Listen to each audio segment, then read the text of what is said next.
తిరిగి BCN news కి స్వాగతం.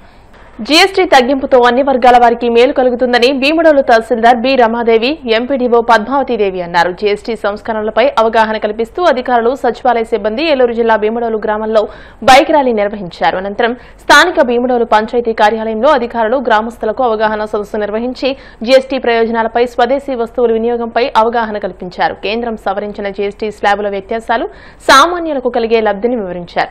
ప్రతి ఒక్కరూ జీఎస్టీ సంస్కరణల గురించి అవగాహన పెంచుకుని లబ్ధి పొందాలని సూచించారు.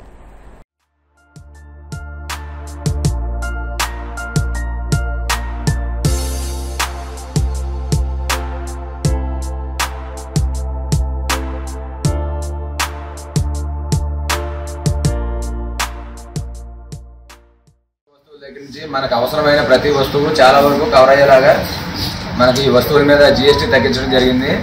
సుమారు జీఎస్టీ 7%, 5% జీఎస్టీ ఉన్నట్టుగా నిల్ చేశారు. అలాగే 28%, 18% ఉన్నాయేమో 7%, 5% లాగా కింద పెట్టారు. మనం ఎక్కువగా వాడే మెడిసిన్స్, మనకి మన ఆరోగ్యరీత్యా మనం వాడుకునే మెడిసిన్స్ వాటి మీద ఏమో 0% చేశారు.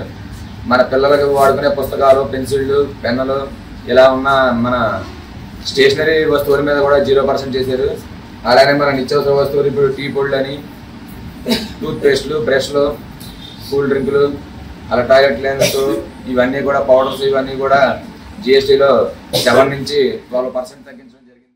జిఎస్టీ గురించి ప్రతి ఒక్కరికి చాలా మంచిగా అవగాహన అనేది చాలా మందికి కల్పించడం జరిగింది. విలేజ్ లెవెల్లో కూడా మేము కూడా ప్రతి ఒక్కరికి కూడా ఇంటింటికి వెళ్ళి మా ఎస్హెచ్జి గ్రూపులు కానీ, సచివాలయం వాళ్ళు సిబ్బంది ద్వారా కానీ అందరి ద్వారా కూడా మీకు ఇంటింటికి కూడా మీ జిఎస్టీ గురించి అవేర్నెస్ అనేది కల్పించడం జరుగుతుంది.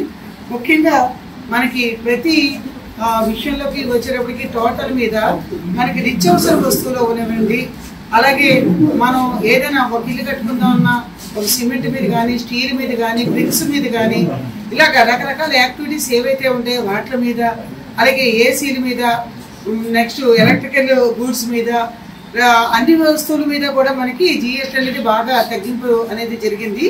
అలాగే కొన్ని ఔషధాల మీద కూడా వచ్చారంటే మెయిన్ మనకి క్యాన్సర్ ఇలాంటి వాటికి ఉన్న వాటి మీద అసలు జిఎస్టీ అనేది ఆ మెడిసిన్స్ మీద లేదు. అదేవిధంగా హెల్త్ ఇన్సూరెన్స్లు కానీ అలాంటివి మనం చేసుకున్నప్పుడు కూడా వాటి మీద కూడా పూర్వం మనం జిఎస్టీ కట్టేవాళ్ళం.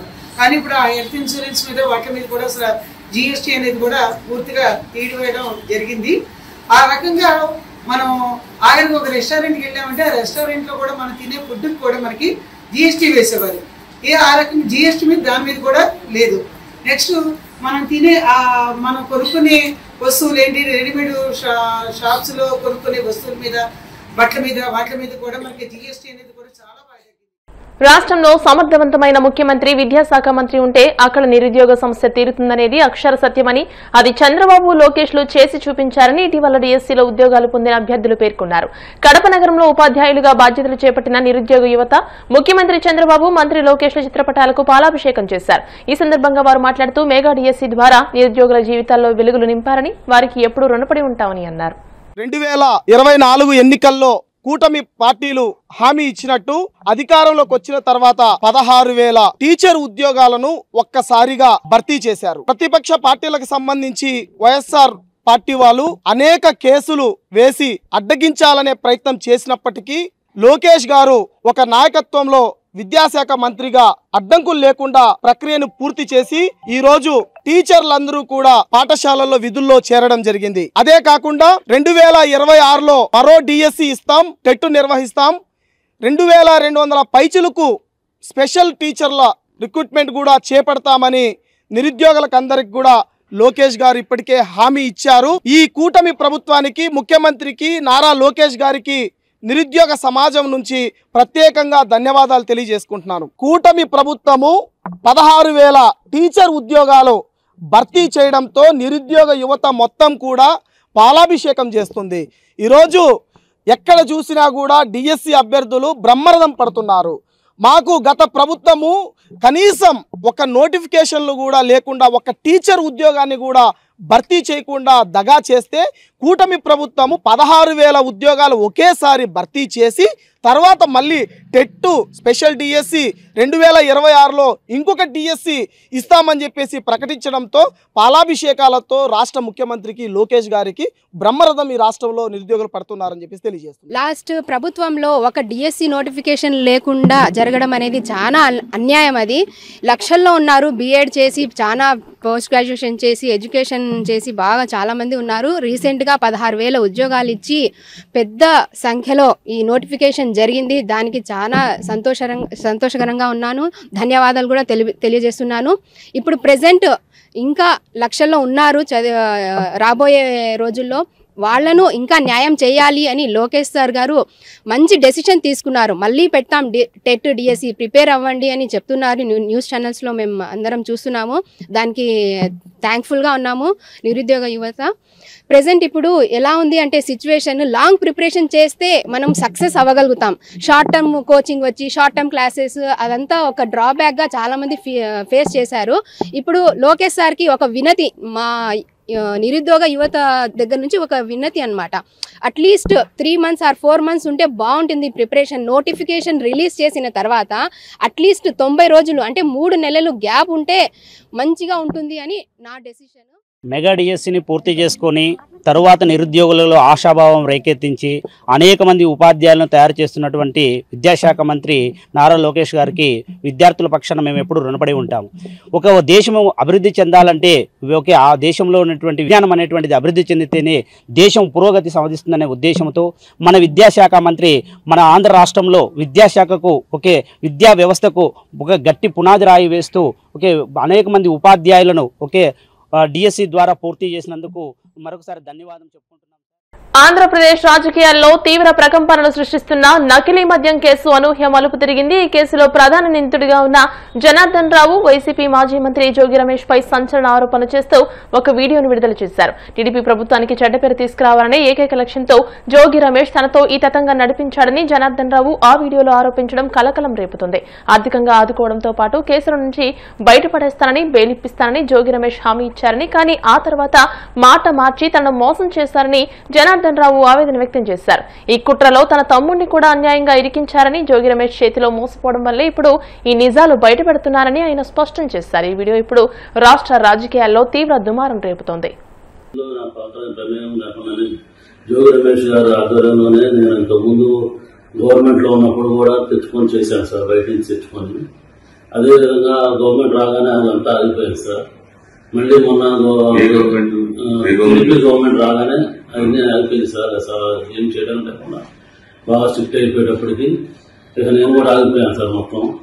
ఆ తర్వాత మన ఏప్రిల్లో 2025 ఆ టైంలో మళ్ళీ జోగి రమేష్ గారు నన్ను కాంటాక్ట్ చేసి మాట్లాడదామంటే నేను వాళ్ళ తమ్ముడు ద్వారా మాట్లాడాను సార్.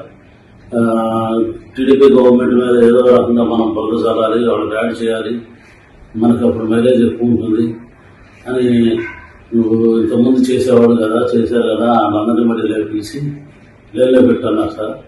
నేను ఇబ్రహీంపట్నం అనుకున్నాను సార్. తర్వాత నేను మా క్లాస్మేట్ జయచంద్ర రెడ్డి తమ్ముడుపల్లి అని తెలిసేటప్పటికి చిత్తూరు జిల్లా, ఉమ్మడి చిత్తూరు జిల్లా వచ్చింది కాబట్టి ముందు అక్కడ ప్లాన్ చేద్దాం, చంద్రబాబు గారిని బ్యాన్ చేయడానికి అక్కడ చేద్దాము. ఇప్పుడు నేను అక్కడ వైన్ షాపులో వాళ్ళకి వచ్చి వాళ్ళు చేసుకోలేకపోతే తీసుకుంటున్నానని చెప్పి జోగి రమేష్ గారు చెప్పాను సార్. అయితే అక్కడే ప్లాన్ చేయాలని చెప్పారు. నేను అక్కడ లోపల అతను బాగా శ్రద్ధాన్ని అతను పట్టుకొని అవన్నీ రూమ్ అద్దెకి తీసుకొని వేరే వాళ్ళ పేరు మీద అక్కడ సెటప్ అంతా చేశాను సార్. చేసిన తర్వాత ఎవరైతే ఉన్నారో వాళ్ళకి తెప్పించి అన్ని రెడీ చేయించు, మందు తయారు చేయడానికి కావాల్సిన స్పిరిట్, లేబుల్, క్యాప్లు అన్నీ, దానికి కలిపేదానికి కావాల్సిన కెమికల్స్ అన్ని తెప్పించి బాలాజీ ద్వారా చేశాను సార్. అది ఎప్పటికప్పుడు 1.5-2 నెలల్లో ఇది ఇలా అంతా రెడీ చేసి పెట్టండి. రెడీ చేసి ఎప్పుడైతే పెడతారో అప్పుడు మొత్తం ఎక్కువగా ఉన్నప్పుడు మీరు ఎవరో లేని సమయం చూసి దాన్ని గవర్నమెంట్ మీద బొచ్చారు, నీకు ఏం కాదు, నీకు ఏమైనా ఇబ్బంది అని చూసుకుంటాము. నేను బాగా ఆర్థిక ఇబ్బందుల్లో ఉన్నానండి. ఆ ఆర్థిక ఇబ్బందులన్నీ నుంచి తీసేసి మీ ఫ్రెండ్ అక్కడ ఎట్టో ఆఫ్రికాలో డిస్టరీస్ ఉన్నాయి కదా, అక్కడికి వెళ్ళిపో, నీకు దానికి కావాల్సిన అమౌంట్ 3 కోట్లు మేము సర్దుతాము, నువ్వు అది ఇవన్నీ ఏం చెప్పకుండా మామూలుగా తిరిగినట్టుగా ఉండు, నువ్వు అక్కడికి వెళ్ళి అన్ని రెడీ చేస్తా ఉండే ఎవరికి అనుమానం రాకుండా. శ్రీకాళహస్తి జనసేన మాజీ ఇన్ఛార్జ్ వినుత కోట తన డ్రైవర్ రాయుడు హత్య కేసుపై ఓ వీడియో ప్రకటన విడుదల చేశారు. తాను నిర్దోషినని, తనపై కుట్ర జరుగుతోందని ఆమె ఆవేదన వ్యక్తం చేశారు. ప్రస్తుతం చెన్నైలో ఉన్నట్లు తెలిపిన ఆమె పుట్టెడు దుఃఖంతో ఈ వీడియో చేస్తున్నారని పేర్కొన్నారు. ఈ కేసులో తాను జైలుకు వెళ్లినప్పటికీ తనను ఒక హంతకురాలిగా చిత్రీకరిస్తూ జరుగుతున్న ప్రచారమే తనను తీవ్రంగా బాధిస్తోందని వినుత ఆవేదన చెందారు. ప్రజలకు సేవ చేయాలనే లక్ష్యంతో లక్షల రూపాయల జీతాన్ని వదులుకుని రాజకీయాల్లోకి వచ్చానని, హత్యలు చేసే మనస్తత్వం తనది కాదని ఆమె స్పష్టం చేశారు. ఈ కేసు విచారణ దశలో ఉన్నందున దీనిపై ఎక్కువగా మాట్లాడలేనని తెలియజేశారు. తాను ఉప ముఖ్యమంత్రి పవన్ కళ్యాణ్ కలిసేందుకు ప్రయత్నించానని గుర్తు చేశారు. తనపై జరిగిన కుట్రలకు సంబంధించిన పూర్తి ఆధారాలతో త్వరలోనే మరో వీడియోను ప్రజల ముందుకు తీసుకొస్తానని వెల్లడించారు. అందరికీ నమస్కారం. నేను మీ వినూత కోట. తెలుగింటి ఆడబిడ్డగా మీడియా ద్వారా రాష్ట్ర ప్రజానికానికి, శ్రీకాళహస్తి నియోజకవర్గ ప్రజలకు, నాతో పనిచేసిన మా జన సైనికులకు కొన్ని విషయాలు తెలియజేయడానికి మీ ముందుకు వీడియో ద్వారా వస్తున్నాను. మనసు నిండా పుట్టెడు బాధతో మీ ముందుకొచ్చాను. మేము చేయని తప్పుకి మేము జైలుకు వెళ్ళినందుకు కూడా నాకు బాధ లేదు, కానీ మేము చంపాము అని మీడియా ఛానల్లో ప్రచారం చేయడం నాకు చాలా చాలా చాలా బాధ వేసింది. అతని చావులో మా ప్రమేయం లేదని గౌరవ కోర్టు భావించింది కాబట్టే నాకు 19 రోజుల్లో బెయిల్ వచ్చింది. సబ్సిక్వెంట్లీ 1 నెలలో మా అందరికీ బెయిల్ వచ్చింది.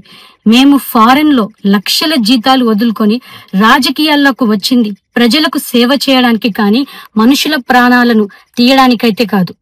అలాంటి మనస్తత్వం మాది కాదు. ఈ కేసులో మాకు ఎలాంటి సంబంధం లేదని గౌరవ కోర్టులో మేము నిరూపించుకొని క్లీన్ చీట్ తో తప్పకుండా ఈ కేసు నుండి బయటకు వస్తాం. ఈ కేసు చెన్నై కోర్టులో విచారణ ఉన్నందున నేను ఈ కేసు గురించి ఇంతకు మించి మాట్లాడకూడదని మా లాయర్లు నన్ను సూచించారు. మేము ఏ తప్పు చేయలేదు. నిజ నిజాలు ఆ దేవదేవుడికి, శివయ్యకి తెలుసు. ధైర్యంగా పోరాడతాం. నేను జనసేన పార్టీ అధినేత శ్రీ పవన్ కళ్యాణ్ గారిని కలవడానికి ట్రై చేస్తున్నాను కాబట్టి ఇన్ని రోజులు మీడియా ముందుకు రాలేదు. మేము ప్రస్తుతం చెన్నైలో ఉన్నాము. త్వరలో నా పైన జరిగిన కుట్రకు సంబంధించిన వీడియోలతో, ఆధారాలతో మీడియా ముందుకు వస్తానని తెలియజేస్తున్నాను. న్యాయం ఎప్పటికైనా గెలుస్తుంది. ఖచ్చితంగా న్యాయం వైపు ప్రతి ఒక్కరు నిలబడతారని భావిస్తున్నాను. సత్యమేవ జయతే. జై హింద్. వార్తలు ముగించే ముందు ముఖ్యాంశాలు మరోసారి. ఢిల్లీలో ప్రధాని మోదీతో సీఎం చంద్రబాబు సమావేశం. కర్నూలు, విశాఖపట్నంలో జరిగే కార్యక్రమాలకు రావాలని విజ్ఞప్తి. విశాఖ కలెక్టరేట్ లో ఉత్తరాంధ్ర జిల్లాల అధికారులు, స్థానిక ప్రజా ప్రతినిధులతో మంత్రి లోకేష్ సమీక్ష. విశాఖ దశా దిశ మార్చేలా అభివృద్ధి ప్రణాళికలు రూపొందించాలని ఆదేశాలు. కురుపాం గురుకుల పాఠశాలలో 2 విద్యార్థులు మృతి చెందిన ఘటనపై ఎన్హెచ్ఆర్సీకి వైసీపీ ప్రతినిధుల బృందం ఫిర్యాదు. సిట్తో విచారణ జరిపించాలని విజ్ఞప్తి. వైభవంగా వాడపల్లి వెంకన్న కళ్యాణం బ్రహ్మోత్సవాలలో 4వ రోజు యోగ నారసింహ అలంకారంలో సింహవాహనంపై తిరువీధుల్లో విహరించిన శ్రీవారు. ఈ వార్తలు ఇంతటితో సమాప్తం. మరిన్ని వార్తల కోసం BCN digital YouTube channel, Facebook page ని ఫాలో అవ్వండి. అప్డేటెడ్ వార్తల కోసం ప్లీజ్ సబ్స్క్రైబ్.